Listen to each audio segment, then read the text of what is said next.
Assalamualaikum semua. Kisah ini merupakan kisah nyata yang heboh diperbincangkan di Lombok Mataram. Ada banyak sekali versi dari cerita horor ini. Walaupun banyak versi, tetapi intinya sama, yaitu tentang suster dan dokter hantu yang beberapa tahun lalu heboh jadi perbincangan. Pada suatu malam, datanglah aku dan istriku ke rumah sakit umum yang ada di Lombok. Kala itu, istriku hendak melahirkan. Begitu kami turun dari kendaraan yang mengantarkan kami dari rumah sakit di Kabupaten Lombok Utara menuju Rumah Sakit Umum Mataram. Beberapa orang suster datang menghampiri sambil membawa kereta pasien. Salah satu seorang suster berkata kepadaku, "Bapak mohon menunggu di sini.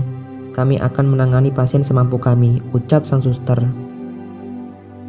Sudah beberapa jam kemudian, aku sangat menunggu kabar keadaan istriku dari suster yang membawa istriku ke dalam ruang rumah sakit.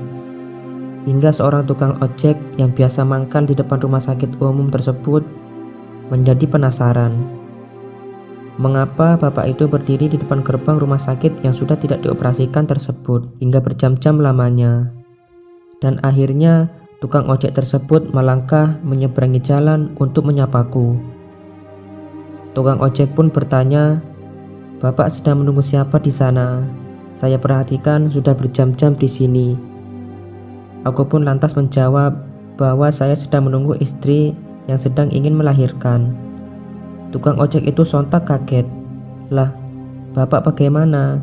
Ini rumah sakit sudah lama tidak dioperasikan lagi." Aku pun menyangkal, kalau rumah sakit itu tidak dioperasikan lagi, kenapa ramai orang-orang yang juga sedang menunggu dan mondar-mandir? Tukang ojek itu pun lantas sangat kaget. Ia mengatakan, "Istighfar Pak," ucap tukang ojek. "Rumah sakit ini sudah dipindah tempat sejak beberapa bulan yang lalu."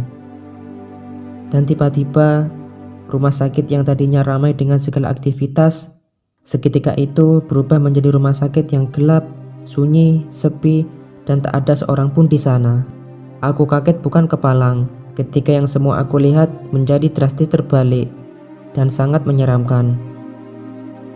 Lantas aku pun baru menyadari jika istriku dan calon anakku dibawa oleh makhluk gaib menyerupai dokter dan suster masuk ke rumah sakit yang gelap. Seketika itu aku berteriak sambil berlari ke dalam rumah sakit. Setelah sekian lama mencari, akhirnya aku pun menemukan terbaring di kamar mayat dengan posisi tertidur bersama bayi yang baru ia lahirkan. Lantas, aku membawa anak dan istriku keluar dari rumah sakit tersebut.